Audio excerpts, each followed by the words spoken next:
Middle Chinese, formerly known as Ancient Chinese, is the historical variety of Chinese that developed subsequently to Old Chinese and is phonologically recorded in the Qieyun, a rime dictionary first published in 601 and followed by several revised and expanded editions. The fanqie method used to indicate pronunciation in these dictionaries, though an improvement on earlier methods, proved awkward in practice. The mid-12th century Yunjing and other rime tables incorporate a more sophisticated and convenient analysis of the Qieyun phonology. The rime tables attest to a number of sound changes that had occurred over the centuries following the publication of the Qieyun. Linguists sometimes refer to the system of the Qieyun as Early Middle Chinese and the variant revealed by the rime tables as Late Middle Chinese. The dictionaries and tables describe pronunciations in relative terms, but do not give their actual sounds. The Swedish linguist Bernard Karlgren believed that the dictionaries recorded a speech standard of the capital Chang'an of the Sua and Tang dynasties, and produced a reconstruction of its sounds. However, based on the more recently recovered preface of the Qieyun, most scholars now believe that it records a compromise between northern and southern reading and poetic traditions from the late northern and southern dynasties period. This composite system contains important information for the reconstruction of the preceding system of Old Chinese phonology. The Middle Chinese system is often used as a framework for the study and description of various modern varieties of Chinese. Branches of the Chinese family such as Mandarin, Yu and Wu can be largely treated as divergent developments from the Qieyun system. The study of Middle Chinese also provides for a better understanding and analysis of classical Chinese poetry, such as the study of Tang poetry. In addition to the influences Middle Chinese had on early forms of Japanese methodology, the rime dictionaries and rime tables yield phonological categories, but with little hint of what sounds they represent. At the end of the 19th century, European students of Chinese sought to solve this problem by applying the methods of historical linguistics that had been used in reconstructing Proto-Indo-European. Volpicelli and Sham compared the rime tables at the front of the Kangxi dictionary with modern pronunciations in several varieties, but he had little knowledge of linguistics. Bernhard Karlgren, trained in transcription of Swedish dialects, carried out the first systematic survey of modern varieties of Chinese. He used the oldest known rime tables as descriptions of the sounds of the rime dictionaries, and also studied the Guangyuan, at the time the oldest known rime dictionary. Unaware of Chen Li's study, he repeated the analysis of the fanqie required to identify the initials and finals of the dictionary. He believed that the resulting categories reflected the speech standard of the capital Chang'an of the Sua and Tang dynasties. He interpreted the many distinctions as a narrow transcription of the precise sounds of this language, which he sought to reconstruct by treating the Sino-Xenic and modern dialect pronunciations as reflexes of the Qieyun categories. A small number of Qieyun categories were not distinguished in any of the surviving pronunciations, and Karlgren assigned them identical reconstructions. Karlgren's transcription involved a large number of consonants and vowels, many of them very unevenly distributed. Accepting Karlgren's reconstruction as a description of medieval speech, Chao and Ren and Samuel E. Martin analyzed its contrasts to extract a phonemic description. Hugh M. Stimson used a simplified version of Martin's system as an approximate indication of the pronunciation of Tang poetry. Karlgren himself viewed phonemic analysis as a detrimental craze.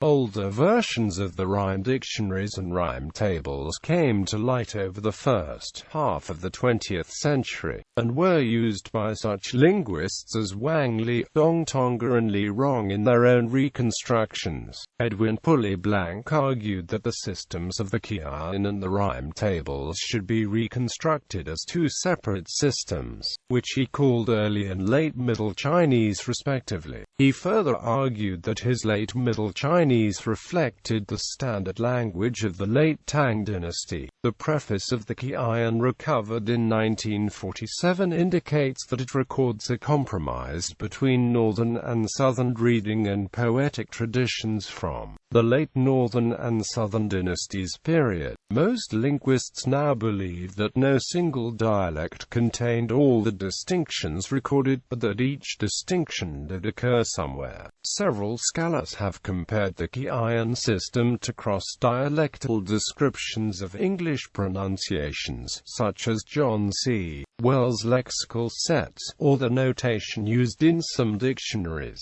Thus, for example, the words trap, bath, palm, lot, cloth, and thought contain 4 different vowels in received pronunciation and 3 in General American. Both these pronunciations can be specified in terms of these 6 cases. Although the Qieyun system is no longer viewed as describing a single form of speech, linguists argue that this enhances its value in reconstructing earlier forms of Chinese, just as a cross-dialectal description of English pronunciations contains more information about earlier forms of English than any single modern form. The emphasis has shifted from precise sounds to the structure of the phonological system. Thus, Li Fanqie, as a prelude to his reconstruction of Old Chinese, produced a revision of Karlgren's notation, adding new notations for the few categories not distinguished by Karlgren, without assigning them pronunciations.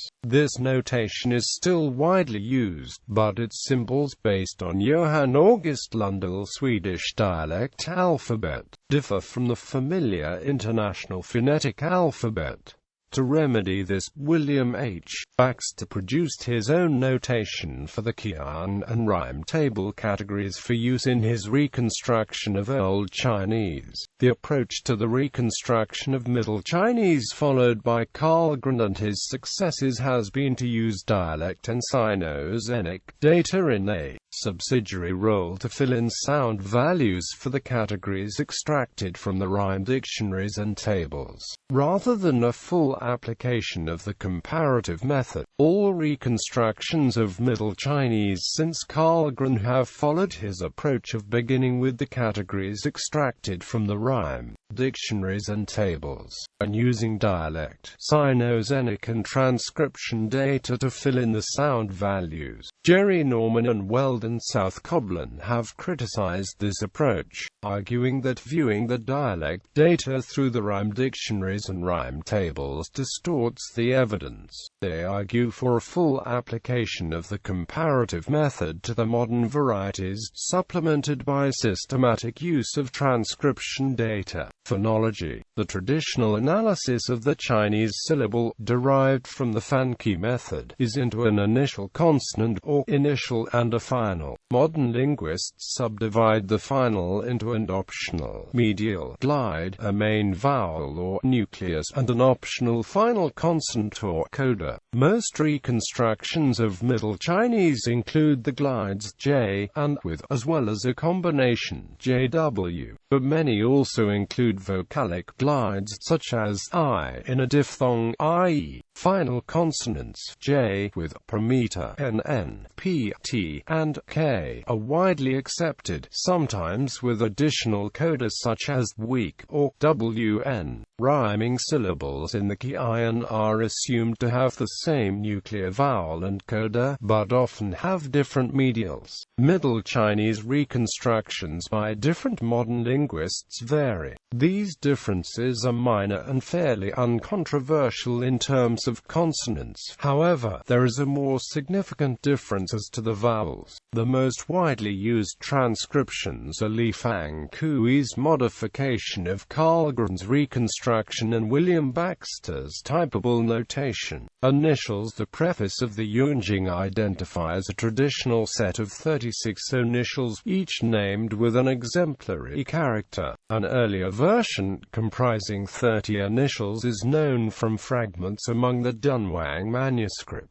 In contrast, identifying the initials of the Qieyun required a painstaking analysis of fanqie relationships across the whole dictionary, a task first undertaken by the Cantonese scholar Chen Li in 1842 and refined by others since. This analysis revealed a slightly different set of initials from the traditional set. Moreover, most scholars believe that some distinctions among the 36 initials were no longer current at the time of the rime tables, but were retained under the influence of the earlier dictionaries. Early Middle Chinese had three types of stops: voiced, voiceless, and voiceless aspirated. There were 5 series of coronal obstruents, with a three-way distinction between dental, retroflex and palatal among fricatives and affricates, and a two-way dental, retroflex distinction among stop consonants. The following table shows the initials of early Middle Chinese, with the traditional names and approximate values. Old Chinese had a simpler system with no palatal or retroflex consonants. The more complex system of the MC is thought to have arisen from a combination of Old Chinese obstruents with the following R and or J. Bernhard Karlgren developed the first modern reconstruction of Middle Chinese. The main differences between Karlgren and recent reconstructions of the initials are the reversal of Z and DZ. Karlgren based his reconstruction on the Song dynasty rime tables. However, because of mergers between these two sounds between early and late Middle Chinese, the Chinese phonologists who created the rime tables could rely only on tradition to tell what the respective values of these two consonants were. Evidently they were accidentally reversed at one stage. Karlgren also assumed that the EMC retroflex stops were actually palatal stops based on the tendency to co-occur with front vowels and J, but this view is no longer held. Karlgren assumed that voiced consonants were actually breathy voiced. This is now assumed only for LMC, not EMC. Other sources from around the same time as the Qieyun reveal a slightly different system, which is believed to reflect Southern pronunciation. In this system, the voiced fricatives Z and Z are not distinguished from the voiced affricates DZ and DZ, respectively, and the retroflex stops are not distinguished from the dental stops. Several changes occurred between the time of the Qieyun and the rime tables. Palatal sibilants merged with retroflex sibilants. Z merged with DZ. The palatal nasal N also became retroflex, but turned into a new phoneme R rather than merging with any existing phoneme. The palatal allophone OV merged with J as a single laryngeal initial J. A new series of labiodentals emerged from labials in certain environments, typically where both fronting and rounding occurred. However, modern Min dialects retain bilabial initials in such words, while modern Hakka dialects preserve them in some common words. Voiced obstruents gained phonetic breathy voice.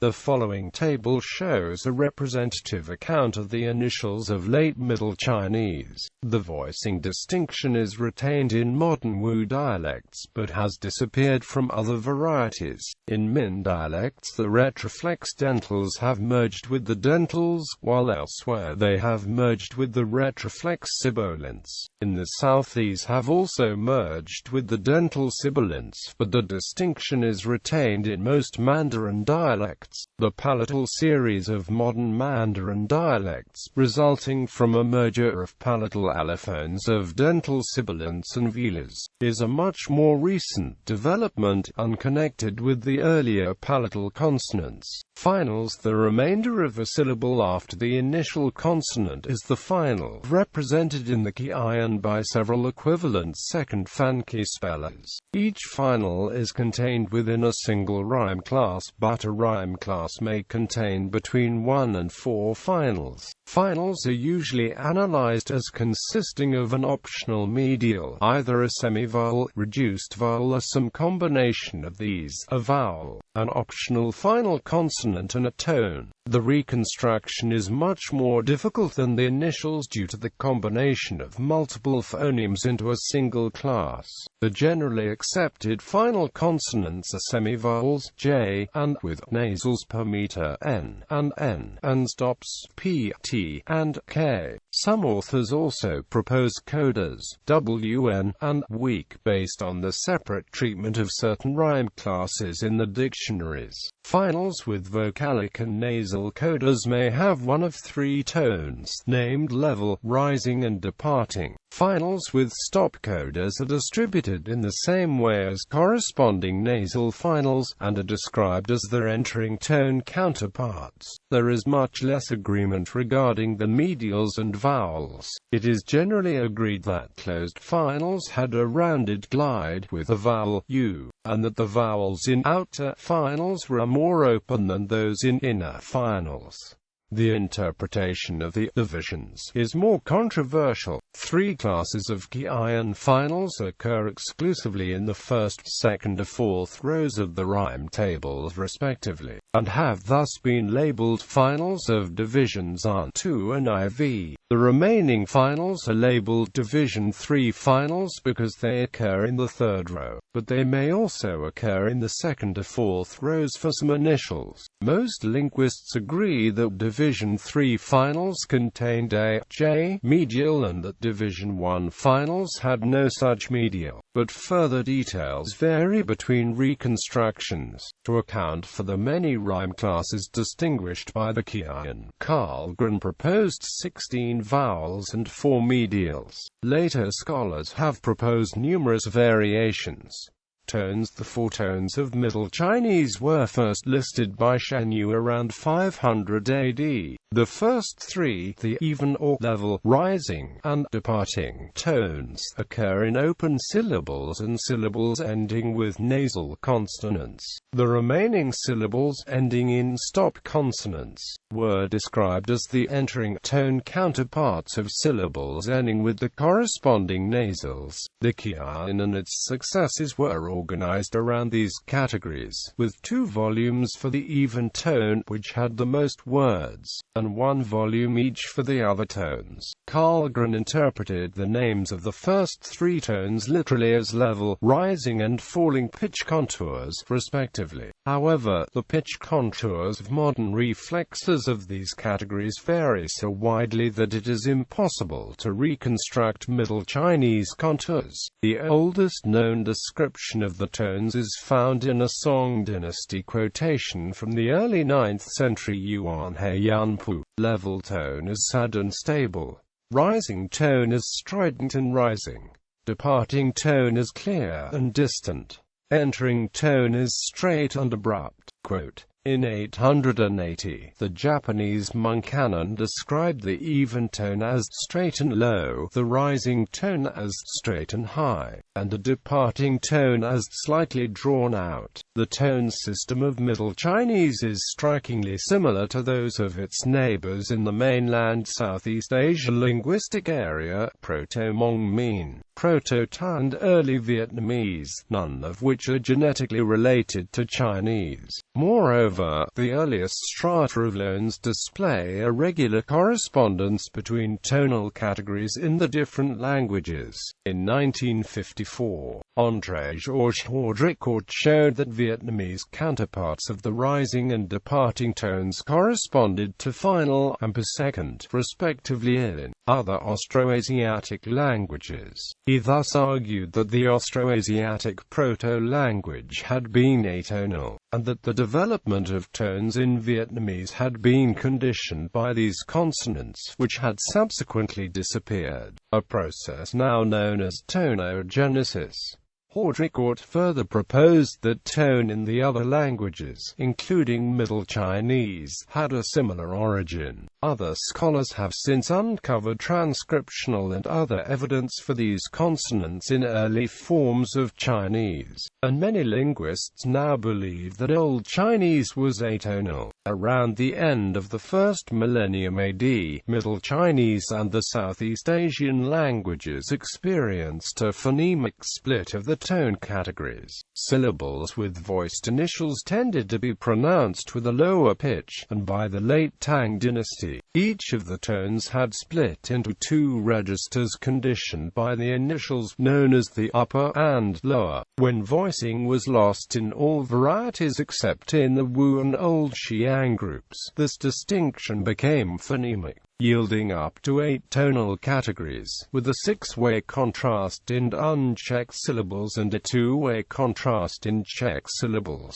Cantonese maintains these tones and has developed an additional distinction in checked syllables, resulting in a total of 9 tonal categories. However, most varieties have fewer tonal distinctions. For example, in Mandarin dialects, the low-rising category merged with the departing category to form the modern falling tone, leaving a system of 4 tones. Furthermore, final stop consonants disappeared in most Mandarin dialects, and such syllables were reassigned to one of the other 4 tones. Phonological changes from Old through Modern Chinese. Middle Chinese had a structure much like many modern varieties, with largely monosyllabic words, little or no derivational morphology, 3 tones, and a syllable structure consisting of initial consonant, glide, main vowel and final consonant, with a large number of initial consonants and a fairly small number of final consonants. Not counting the glide, no clusters could occur at the beginning or end of a syllable. Old Chinese, on the other hand, had a significantly different structure. There were no tones, a lesser imbalance between possible initial and final consonants, and a significant number of initial and final clusters. There was a well-developed system of derivational and possibly inflectional morphology, formed using consonants added onto the beginning or end of a syllable. This system is similar to the system reconstructed for Proto-Sino-Tibetan and still visible, for example, in the written Tibetan language. It is also largely similar to the system that occurs in the more conservative Mon Khmer languages, such as Modern Khmer. The main changes leading to the modern varieties have been a reduction in the number of consonants and vowels and a corresponding increase in the number of tones. This has led to a gradual decrease in the number of possible syllables.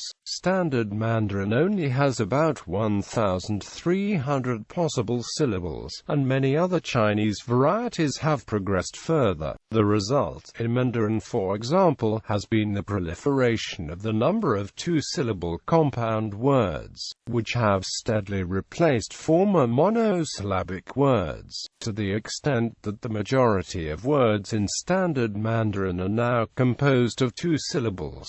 Grammar. The extensive surviving body of Middle Chinese literature of various types provides much source material for the study of MC grammar. Due to the lack of morphological development, grammatical analysis of MC tends to focus on the nature and meanings of the individual words themselves and the syntactic rules by which their arrangement together in sentences communicates meaning.